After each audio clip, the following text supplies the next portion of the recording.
and I can just commute over to wherever your office is, probably in your home if you're like most people, and we can work that way. Because he had said, he's like, you're not going to come and stay with me, are you? You don't think you're going to come live with me? And I was like, no, I've got an aunt and uncle who live down there. How creepy is this kid on a scale from 1 to 10? Yeah, totally creepy. That's the reality. And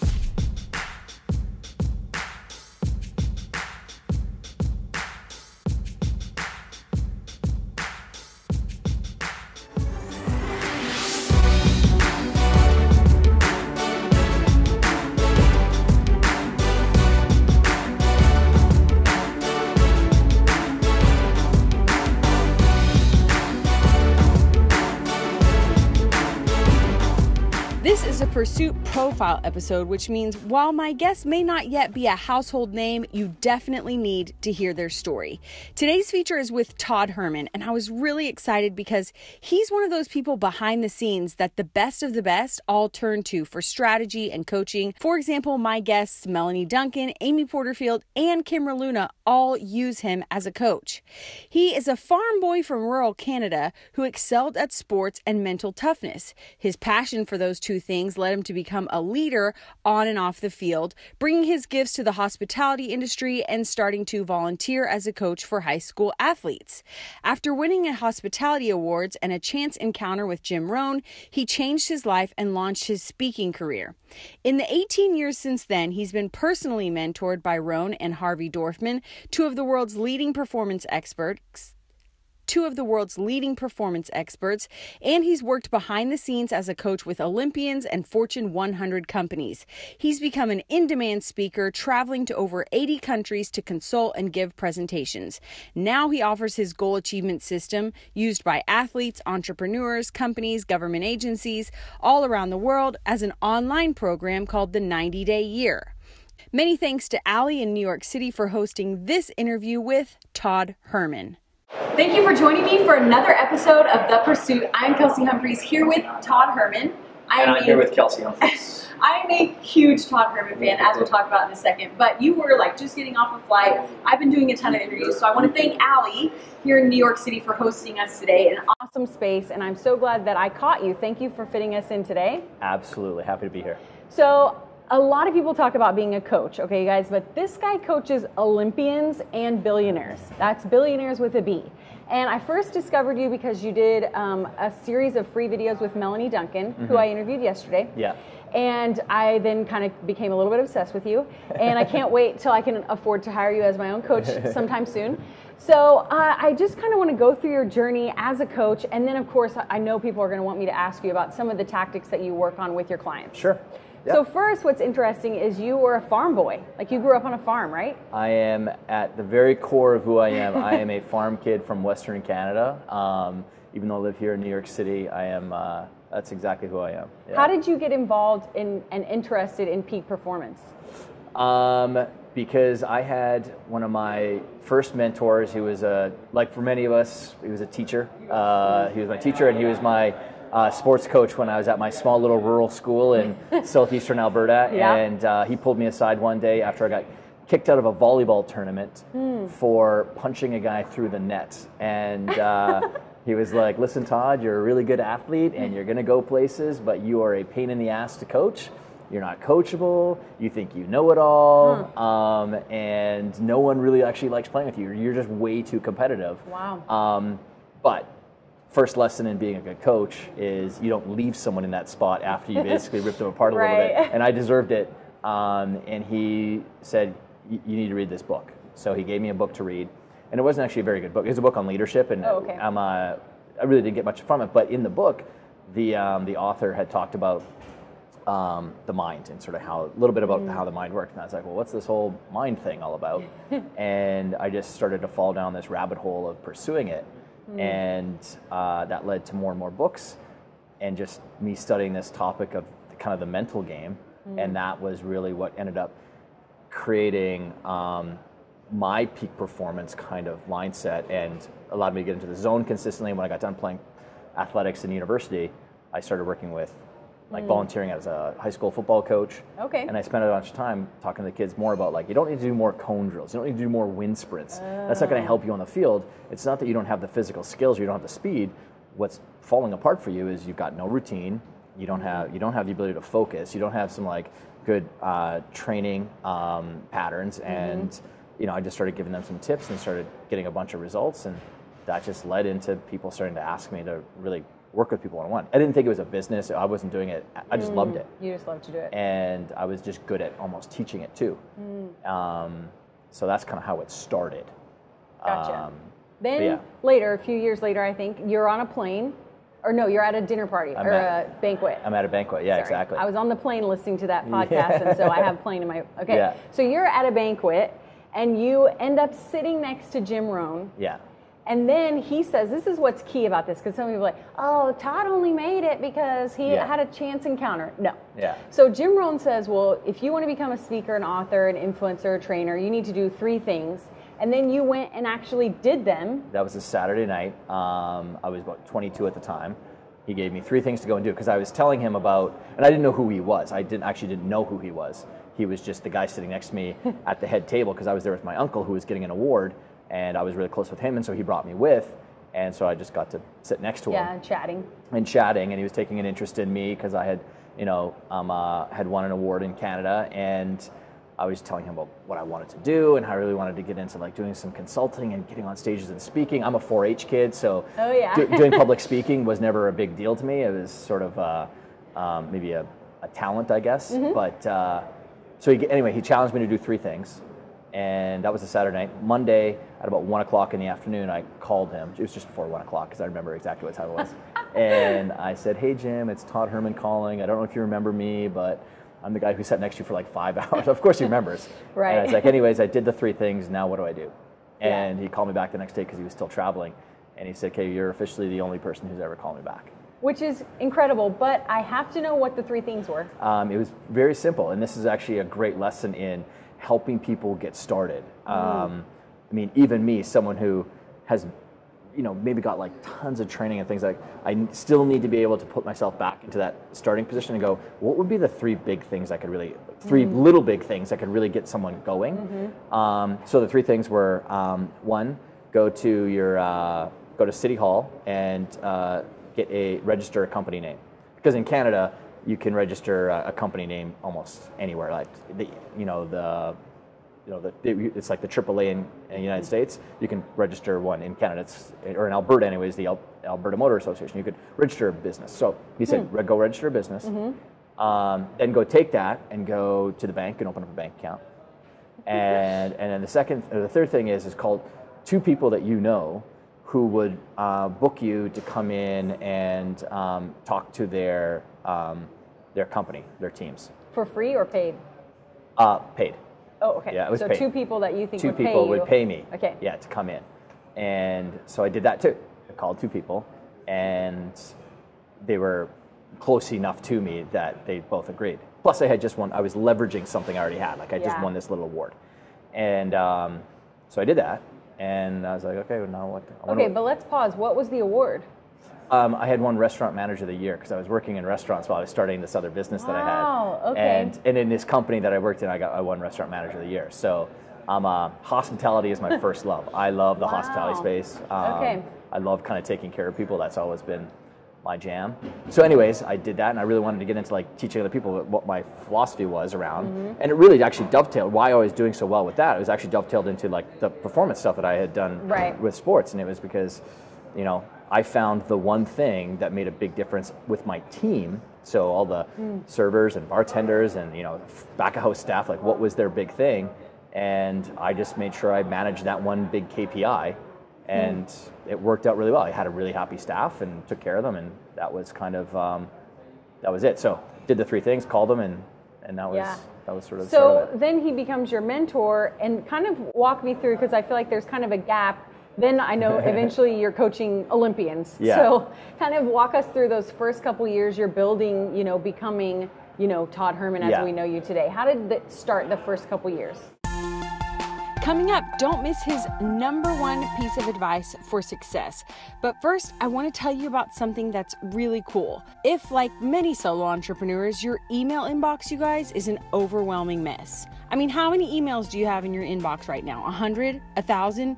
20,000? If your email is anything like mine used to be, the answer is way too many. Enter your new best friend, a tool called SaneBox that I can't recommend enough. SaneBox sorts through your email and moves all of the trivial stuff into a different folder, so the only messages in your inbox are the ones you actually want to see. Plus, you can drag and drop emails into a next week folder, for example, and then next week, poof, it shows back up in your inbox automatically. Amazing.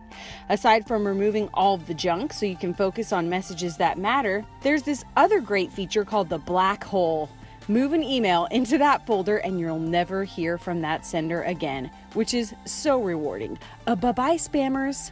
Because we could all use more organization in our email life, I worked out a great deal for my viewers. Visit sanebox.com/Kelsey today, and they'll throw in an extra $25 credit on top of the 2-week free trial, so you can really try it out. You don't even have to enter your credit card, so there's nothing to lose. Check it out today and let me know if you love that black hole feature as much as I do. Again, that's sanebox.com/Kelsey. I also want to remind you about something else that's really cool, especially if you're a freelancer, if you have a service-based business, maybe you're trying to grow a side hustle, and you got a lot of invoices going out and hopefully a lot of money coming in, right? If you're having trouble keeping all of that organized, maybe not doing the best job keeping track of your time and keeping track of all the taxes information, you have got to check out the FreshBooks Cloud Accounting app, okay? It is going to make things so much easier for you. You can go right now, it takes 30 seconds to set it up, and immediately start sending invoices with your logo on it, with your colors, they're professional looking, no more clunky Word documents, okay? Plus, you can go in and use the Time Tracker app and immediately start a task and associate that time to a specific client. And then you don't have to have that awkward conversation when your clients forget to pay you, because the app has automatic email follow-up that will remind people that their invoice is past due. You can immediately log in and look at your dashboard and know what money's coming in, what money's going out. You can easily sync your expenses if you use a particular credit card for your business account. You can just import that in and it will automatically categorize your expenses for you. You guys are going to love this, and FreshBooks is offering my viewers a free 30-day trial. So go to freshbooks.com/pursuit and make sure when it pops up and says, how did you hear about us, that you put in the pursuit, and you'll get a free 30-day trial and you can try it out for yourself. You have a lot of invoices, you have a lot of variables, you have a lot of things going on in your business because you're growing and you're hustling, which is awesome, but you're not so awesome with the organization. You have got to try it out. Again, that's freshbooks.com/pursuit. Walk me through, because I feel like there's kind of a gap. Then I know eventually you're coaching Olympians. Yeah. So kind of walk us through those first couple years you're building, becoming, Todd Herman as we know you today. How did it start the first couple years? So here is what really happened which sort of blew me up. I did the right activity in a focused manner. And what I mean by that is not so much on the restaurant consulting side of things, that I was doing that and I was liking it, but I really loved the athletics and working, because I was good at it. It was like the back of my hand. I just knew it. Mm-hmm. And so when people started asking me to work with their sons or daughters, I was like, is this even like a real thing? Like being a mental game person or whatever? Right. And I don't have a degree in this type of stuff. Mm-hmm. So there's some insecurity there with that. Yeah. But so I resolved, I'm like, you know what? I'd already had this philosophy of working in 90 days. And so I was like, you know what? For the next 90 days, I'm going to do as many speeches as I can around my province of Alberta, and just see where this goes. And if it doesn't go anywhere, then I know that this isn't a real thing. And if it does, then I've got something. Yeah. So I sort of leveraged what Jim had already taught me, and I called 2 people. And I said, hey, and I didn't charge for them at all, so it was free. Okay. And I called 2 people, Eric and this guy Tom, and asked to come in to speak to their sports teams. And one was a sports association. And they both said yes, and both of those speeches were done in the first 2 weeks of that 90 days. Okay. By the end of the 90 days, I did 68 speeches at the end of the 90 days, 68 speeches. And the key activity there, or the key thing that I was doing, was at the end of every talk, because I knew I couldn't book 68 on my own, but at the end of every talk, what I would do is, when I was to start out with, at the beginning of this, or to set up the speech, I'd say, listen, I'm coming to do it for free, but the only thing I ask is, I need one parent each of the kids that's there to be there. So it's a mom or a dad has to be there in the room because they need to hear this message as well. And what I would do at the end of the talk I'd say, listen, like over the course of the next like 90 days, or it was like 4 weeks or whatever the time frame was at that point in time, I'd say, I'm doing as many of these talks as I possibly can. And I know a lot of you parents in the back of the room have sons or daughters that aren't in the room right now and they're playing on other sports teams or they're swimmers, they're not hockey players. And I'd love to come up and talk to me about so I can come on and talk to that group. Okay. And the 33% of the crowd would come up and they'd talk to me about coming out to talk to the swim group or whoever it was, and that's actually how I built up all those speeches. So by the end of the 90 days, that was almost 20 years ago now, I really haven't had to market that business since that first 90 days. Wow. I did so much focused activity. By the 90 days, you were one person away from knowing who Todd Herman was.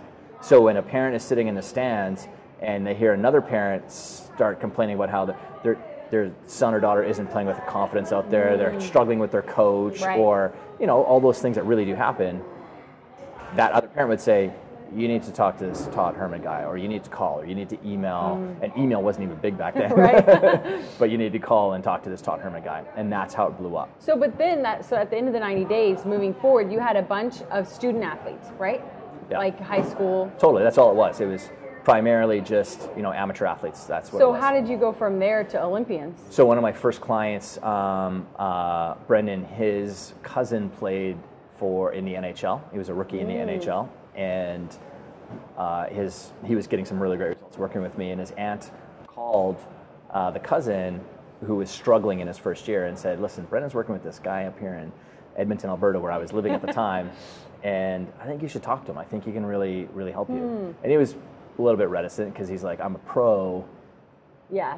Nothing against Brennan, but he's like 15. Yeah, he's in high school. And she's like, but he's super close with his aunt. And anyways, so we got talking, and he had a phenomenal first rookie year in the NHL, and he's just a really good giving person. So he would just share my name with like other guys who were coming in or 2 years into the league, and they were kind of struggling, and that's how I started to build up that base. Of clientele. And also your amazing results. I mean, I think we need to pause and say, if there's no results, there's Yeah, exactly. So, but what's interesting, I think, might be someone who, because then you transition not just athletes, then you're doing anyone who wants to be a peak performer, right? People in careers and entrepreneurs. It actually happened right away. What happened was when I was doing those speeches, the parents would come up to me and they would say, hey, this is amazing, because I talked about something called the triune athlete, the mentally, emotionally, and physically tough athlete. And how when you have someone who's mentally, emotionally, and physically tough, not only does it give them great results on the field of play, but at the end of the day, we're trying to develop strong leaders. So sons and daughters who, when they're done playing sport, they're going to be a leader in whatever vocation they end up going into. And so parents would come up to me afterwards, and you got to remember, anytime you're giving a message, even though you're really targeting it towards a niche, whoever's sitting in the audience is always going to filter it through their life, right? How is this meaningful to me? So even though those parents are sitting back there and they're looking at little, Johnny in the front or Susie or whatever the case is, they're still listening to like, wow, this stuff actually really applies to, and they're making it meaningful to their world. And so I get a lot of people come up after and say, Todd, loved what your talk was all about. But I'm dealing with something inside of my business where I've got this team of people and there's no cohesion, or I run a ministry of like agriculture for like a government, like so government people would come up to me and they say like, can you do anything with me? And me being just if you want to be a good entrepreneur, you got to be brash. Like you just got to. And I would say, yeah, of course I could do that. Meanwhile, I had no like curriculum or something like that for that, but I was just going to take my formula and go put it into that world. And so I ended up branching off and having two businesses, the sport business and then kind of the corporate or professional leader division. And over time, this one over here, the professional one, turned into a complete other beast on its own. So you don't do any athletes anymore, or you don't? Oh no, I still do. I still have a lot athletes. I still have a lot of pro clients and professional sports teams that I work with. Not a ton of professional sports teams because I have scaled that back. but I've taken that material and I've licensed it, so I don't really have to shepherd it anymore. Gotcha. Other people have it. It's inside of those training or sports organizations, and they're using it. Yeah. That's actually something really interesting to talk about, because a couple of other people that I've interviewed have done that as well, and we've never actually talked about what goes into that. I mean, you feel like you have a great system, but you can't replicate yourself. Yeah. How did you, license it and then give it away, basically? Trial and error. Like, I mean, it's like, I mean, I'm not a professional licensor or something like that, but it's someone asks you the question, hey, can I license the material, or what would that take? Yeah. And you just start researching it. And that's what happened to me. I happen to have built my entire career around having really good mentors. So, seeking them out. Like, so Jim was very accidental, but almost all of my other mentors have all been, I have deliberately gone after them. Really? Paid or unpaid? Both? Almost all of them have been unpaid. Really? Yeah. Do you think that can still happen? Because I feel absolutely. And I know where you're going. And the reason why, because you're in this world of like coaches or consultants online or course. Teachers or whatever. And so their business is about selling time for money or selling their information. I go at people who that's not even their business. So like one of my financial mentors here in New York City, extraordinarily wealthy man. He doesn't have a informational product. No, he doesn't do that, right? He's not selling DVDs? No, not at all. He doesn't have a course or something like that. Gotcha. And yeah, so almost all of them have been. Great. So, okay, so I think that will give hope to people out there. And also I'd like to know how you did it. Do you like research, make like a top 10 list? These are the people I want. You're emailing them, cold calling. How did you do that? I didn't have a top 10. I literally just go to who's number one, and that's it. Really? Yeah, that's it. How do they give you the time of day?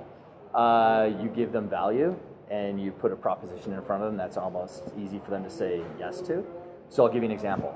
Harvey Dorfman, who wrote the book Coaching the Mental Game, which is like the Bible of the mental game industry.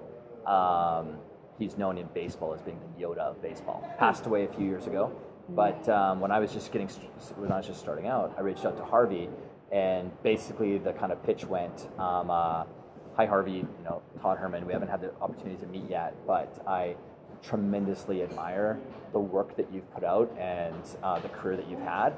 In particular, I love that you have a no-fluff, basically, methodology. It's not about psychological crap that's been regurgitated over time. Yeah. It's about what's the stuff that really does work and make an impact with an athlete in the moment when they're, there's a moment of impact in a game where they can either, take the team to the next level, or it could, they could have crushing defeat or something like that.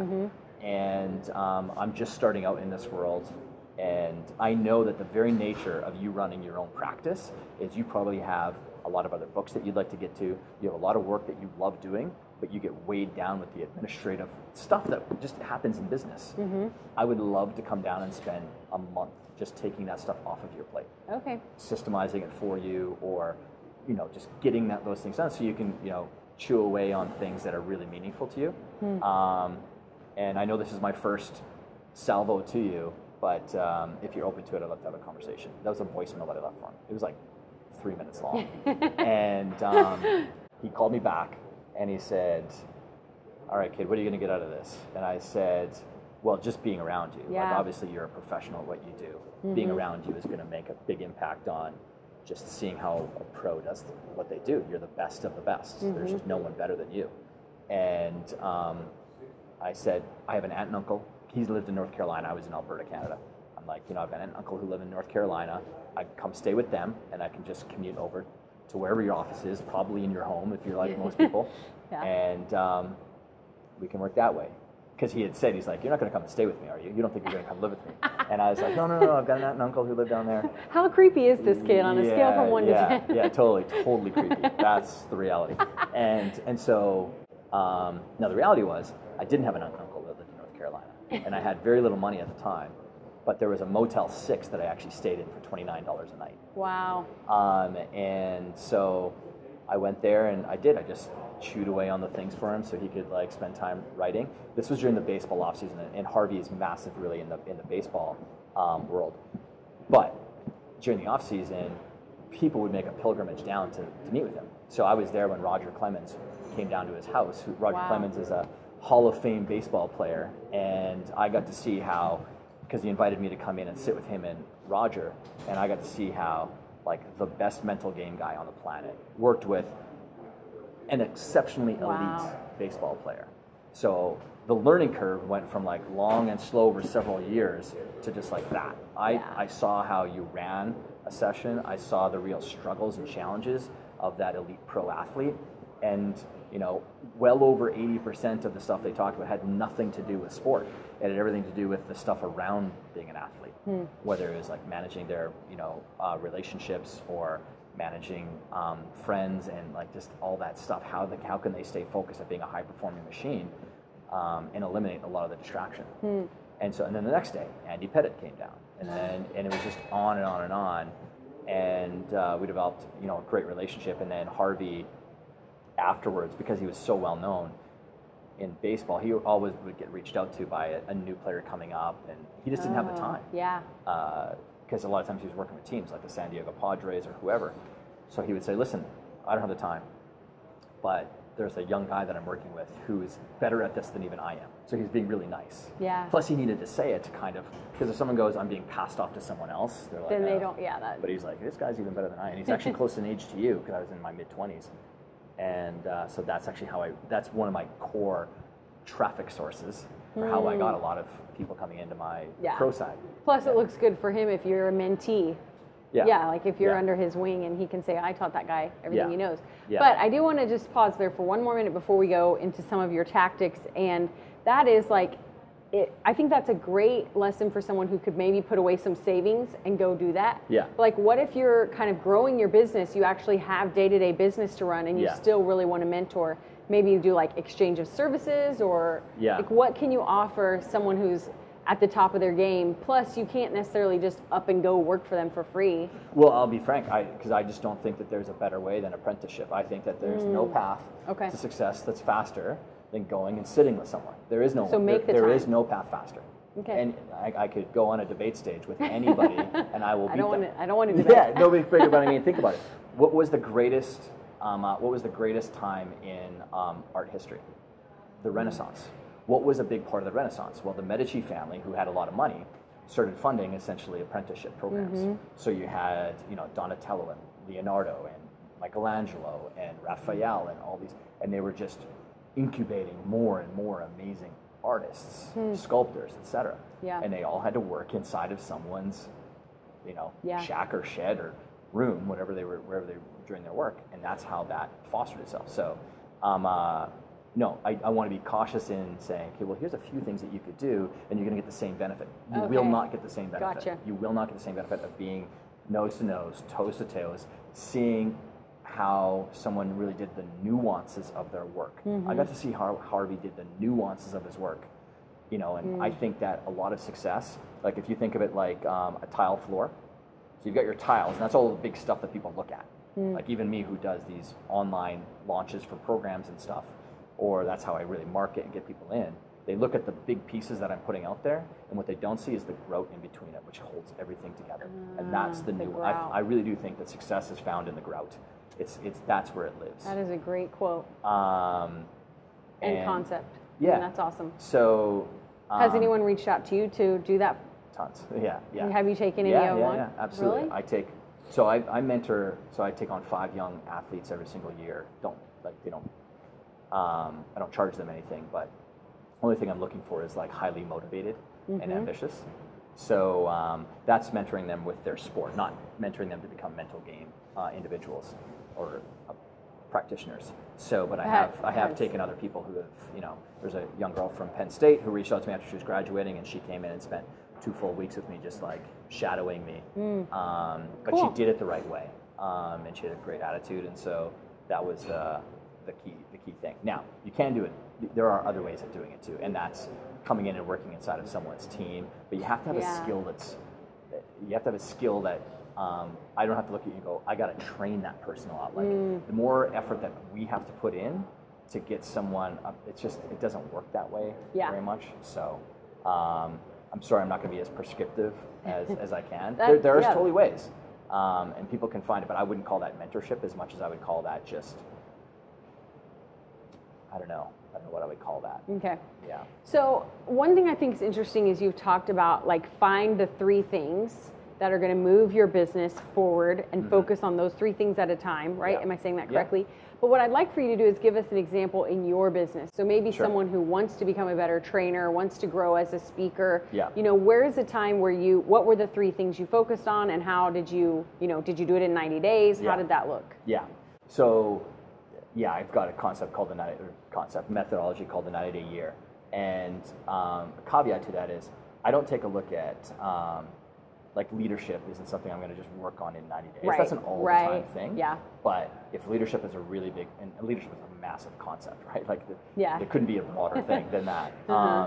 But we can take a look at something like communication skills. Okay, so communication skills, a little bit smaller than leadership, but depending on the way that you're kind of called to get your message out there, is it writing? Is it speaking? Like, are you comfortable on video? Like, you're comfortable on video, so this is your method of getting your message out there, right? Other people, this would terrify them to be on camera. So maybe it's writing for them. Maybe it's audio, so podcasting. So if whatever that is, then make sure you focus on not only having some sort of deliverable, like a goal at the end of the 90 days regarding that. So if you say, you know what, I'm going to really work on my doing audio, so that would be like podcasting nowadays. Right. Could even be just like recording audios for yourself, not even on iTunes as a podcast, but distributing them on your website.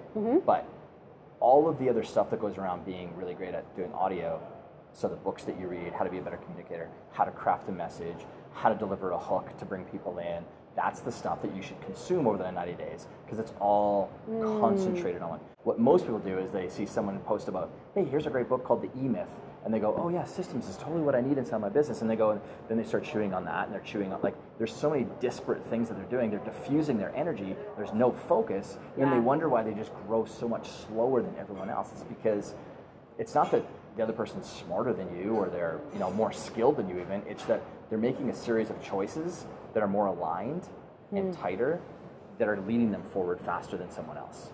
So, the art of focus at the end of the day, it's hard to get away from it, and it's a cliche, but it's critical to especially early stage success. Later on, when you have resources, you can start playing around and doing a lot of different things and playing around in different sandboxes because you're at just a different elevation level. Starting out, just like me with my, I spoke, that's all I did. 90 days. That was the only marketing activity I did. The only thing I didn't write articles for a newspaper, because back then there was no real blogs online. Right. I didn't do videos online because there wasn't video stuff, but that's all I did. And I broke all the rules around being a speaker too. I didn't get a tape done for me. I didn't have a brochure. Wasn't with a speakers bureau. I didn't write a book, because in the thought leader space, that's what you're supposed to do, right? You're supposed to write a book. Well, I built up multiple multi-billion-dollar consulting companies without a book. Now I am writing, 2 right now, but that was never my jam. So interesting. Okay, so I want to know, you're a peak performance coach, and you talk a lot about like getting in state and like crushing it. What does Todd Herman do when you're in a slump and you just everybody goes through it. It's just like everything sucks. This week sucks. I hate my life. Yeah. First place I go to, I know myself. So when Jim Rohn passed away, Harvey was still alive. But then when Jim and Harvey actually passed away, within a pretty short time frame, there was like about an 8-month period where there's just a lull in my life and in my growth. And so I go to, do I have enough mentors? Do I have enough people way better than me around me? So that's one of my metrics that I just know myself. Okay. Self-awareness is a huge thing. When you know how you tick and what moves you. But really the first thing I go to is I get on the phone and I just talk to, my network of people that good friends or other entrepreneurs. That's the first thing, because I'm a people person. I'm not someone who likes to hide behind a computer screen, or that's just not it'll just wear me out. So I need to get on the phone and talk to people. That's when if I know that if my energy was sagging and lagging like that, it's because I'm probably doing some sort of deep work, I'm just really focused on getting something accomplished or achieved, and I've stopped doing the outgoing gregarious thing that I need to do, which is talking to other people. So even right now, I'm in a really important project that I need to be doing, but I make sure that throughout my week I have a couple of touch points, Tuesday and Thursday, where I'm just talking to someone. It has nothing to do with building my business or anything. It's just human interaction. Yeah, exactly. Interesting. So maybe just list a couple of the other metrics that you said self-awareness is something that's huge, mentorship for you, or for maybe your clients. Like, I think people are don't know how to like chart their progress and chart their success, not just in business, but personally. Yeah. So what are some of the other metrics that you're like constantly watching, measuring? Yeah. So routine is a big one. You know, making sure that, so for me, I'm at the place where I know what the things are I need to be doing in order to continue to be successful and sort of riding the rocket ship. Starting out, it's sometimes harder because I'm trying to be more mindful of, you know, telling you what I do now. Because here's the thing. I saw this quote inside of a business entrepreneur group that I'm in where someone came in and said, Warren Buffett, they were trying to prove the point that reading is so important. They said, Warren Buffett has said he reads 5.5 to 6 hours a day. And everyone's like, oh my God, that's amazing. I need to read more. And I come in and I'm like, whoa. Let's go back and look at what Warren Buffett did in 1958 when he started Berkshire Hathaway. Because that's more prescriptive for most people than what he's doing now. He's worth $56 billion. He could do a lot of things. Yeah. You know, he could say he watches 8 hours of porn a day, and people go, oh, well, that's must be the secret of success. Let me do that. You know, that's not it at all. So I'm trying to be mindful of, like, what did I do back really in the first early few on? Years. Yeah. So one of them was, like I said, just finding my one core activity that I was good at. So speaking was my thing, and I did that. Developing it into a routine. So, you know, like I said, I didn't write. And I didn't write not because I don't appreciate writing. I've got dyslexia. Okay. So I struggle with just putting words on paper and things like that. So speaking, not as much. So I cared about my one metric was how many speeches am I doing a month? Okay. And I think this is really more instructive for people is when you can break your initial, when you're starting out, when you can really have very simple metrics in your business. So like I cared about speaking. That was it. Yeah. That was my only metric I cared about. But you got some people, because you've got this wealth of opportunity where there's so many ways you can grow your business. There's webinars. You could be doing Instagram. You could be doing YouTube. You could be doing Facebook Lives. You could be doing content. You could be doing podcasting. You could be doing you know, strategic alliances. There's so meetups in real life. And you know, getting inside of mastermind groups or whatever the case is. But find the one that you know you're going to be, that you can really drive home and you're going to really like developing that skill. You think it leverages some skills that you have and drive that home. I think one of the mistakes people make is they go, yeah, but is my market there? Your market will find you, actually. If you do great work on a platform that typically isn't going to be where your customers are, your customers will find you. Now, it would be great if you chose a platform that they are on, but here's the reality. People are everywhere now. It's hard to find them. I see it. I was just at an event with a whole bunch of extremely smart marketers, and they were just talking about that very thing. It's like, guys, there's almost no wrong platform to go find, but it's master one of them. So keep your metrics really simple, like know your skills. And the third thing, to give them three, getting back to the routine thing, because I didn't really talk about it, but making sure that activity is a huge part of your Monday, Tuesday, Wednesday, Thursday, or Friday. It has to be somewhere in your week. You can have a bad day. You can't have a bad week when you're starting out, because you only get 52 of them in a year. Yeah, you know that gives me anxiety. Yeah. I want more weeks. And many times people don't have the luxury of having, like, I have 8 to 10 hours in a day that I can totally focus towards just working. I've got a team around me, you know. I didn't have that when I was starting out, but so having one or two main activities that you do that are really going to move the needle towards people finding out about who you are and what you do, that's going to do way more for you than continuously learning from I don't know. I think there's way too much learning going on, not acting. Yeah, I agree.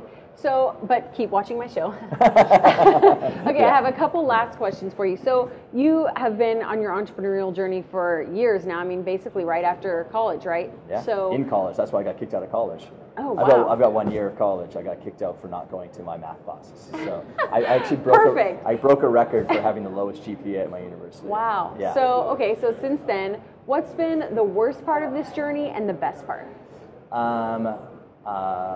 Worst part of the journey has been definitely when I was starting out, I tried to be the hero and do it all myself, and that made it very isolating and lonely. I think it's probably one of the things that's not talked about that much in entrepreneurship is I think there's a very high level of depressiveness. I don't think it's depression, but I think there's a lot of depressed entrepreneurs out there. And when you take a look at it, what's the fastest path to, depression or insanity? They do it in prisons. It's isolation. Put someone in a cell by themselves, they're going to go crazy. We need human contact. Even if you think that you're an introvert, that's the misnomer. It's like they think introverts don't like people. That's not it at all. It's just you have a communication style more than anything. And you use your energy differently when you're around people. You like having 1 or 2 people to talk to. Whereas me, I want to talk to all 80 people that are at the party. And so that was it. It was like I tried to be the hero too much when I was younger. I tried to do it all myself. I didn't reach out to Jim early on as much as I could have. And he ended up calling me on it, which he was a very tough mentor, which was what I needed. So that was one. The best side of it is easily all of the luck that I've gotten. Easily. And I don't mean it from the point of view that I've been just a lucky person where just things fall in my lap. It's that I started to learn that the more action I took, the way luckier I got. And I'll tell you, like, the really, really big leaps that I've ever made in business were on the back of some incredibly serendipitous, weird moment where I just met the right person at the right time, where I was in the right place at that right time. And yeah, like, I mean, anyone who tells you that luck isn't a part of the process, it's just flat out lying. I've been very, very fortunate. So, but all that is, so you can't control luck. You can't just create luck yourself. But what you can do is, take care of your actions that you're taking care of. I mean, that's what I try to preach as much as I can. It's like the one who takes the action, even if it's bad action, you're going to learn way faster than everyone else. I love that. All right, so I think to wrap up, you've talked so much about, building a business. So maybe just your number one piece of advice, not about growing a coaching practice or anything like that, but maybe your number one piece of advice for really performing at the top of your game every day, like how to show up and really be at the top of your game, whether you're an entrepreneur or you're in your career or an athlete. What's your number one piece of advice for that? Well, I think I just said it before, it's self-awareness. Like when you know what your skills are, when you know what makes you tick, when you know where your downfall, like where your weaknesses are, I think that's a superpower for many people. I think I feel like it's my superpower. I'm very, very self-aware. I know what can rub people the wrong way with me. I'm aware of that, and I can call it out in a conversation because that's just who I am. I'm like, I get that you don't like me because of whatever. Like I just had that conversation with someone. And then it diffuses it right away. But self-awareness is a big part of it.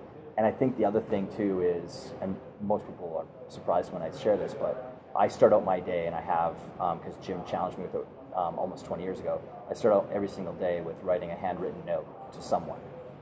So a lot of people talk about like gratitude journaling, and I think that's a very self thing. I'd much rather take the energy and pass it through. You're containing it for yourself, and I mean, I'd much rather just carry the energy through. So it's anybody who've ever read their books, I always sit down and I write just a small little handwritten note, just one page. Doesn't take me long to write. And then I have a little wax seal. I drip the wax on the envelope and I stamp it. And seal. I'm trying to go. I'm old school. Old school. But that's just my way of like grounding myself at the very start of my day. And I think it infuses a lot of, positive stuff for me throughout the day. Because I can easily go way more. I'm a natural, not cynic, but I'm way more natural pessimist than I am super optimist, which would surprise people. Maybe it wouldn't surprise people, but so that helps, I think, diffuse. That's just self-awareness. Again, I know where I'm weak. So that's so great. I want to tell you guys about some amazing things we need to remember specifically from this interview. But first, I wanted to remind you guys about the 3 best ways to support this free show on the internet, okay? And number 1 is you can share this video. Share it with a hustler you know will like it. Share it with your social media followers. That would be awesome. Number 2, you can subscribe to the YouTube channel. That always helps. And number 3, most important, you can sign up for our monthly email list. And when you do, you're going to get a free free copy of this month's Pursuit magazine, which comes out every month. It's totally free, and it takes you behind the scenes of every single interview. It answers questions like, how did you get that interview? What were they like in person? All that kind of fun stuff. Plus, we have topical articles for each month, like goal setting and productivity and marketing and branding. So don't miss out. Again, it's totally free. It's only once a month. This is at thepursuit.tv/magazine. There's so much we can learn from him as an entrepreneur and a performance coach, but here are my top few keys to success for the rest of us from my interview with him. Number 1, jump at opportunities. Before you say, oh, he just got lucky and happened to get a mentor in Jim Rohn, remember that that only happened because he actually went and did what he was told to do within 3 days. Imagine how many other people Jim Rohn probably said the same thing and they never followed up and they missed out on an opportunity of a lifetime, you guys.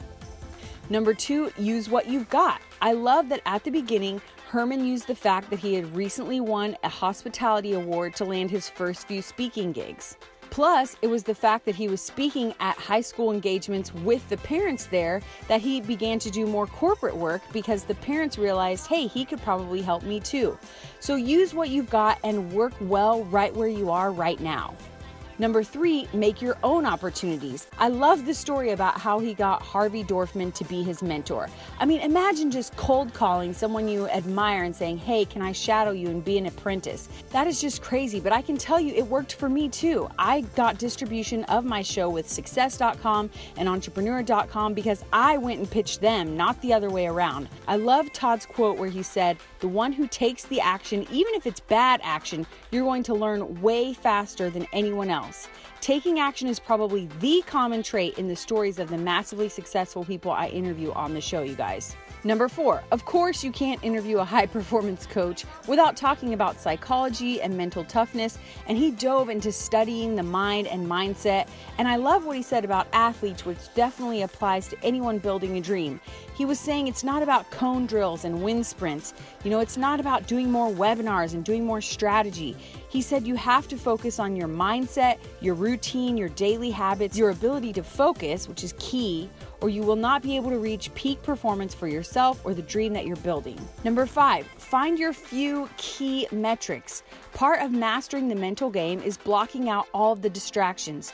He explained that a key to success is being able to focus on the top few areas where you want to excel. For him, this was doing those massive amounts of speaking engagements in a short amount of time.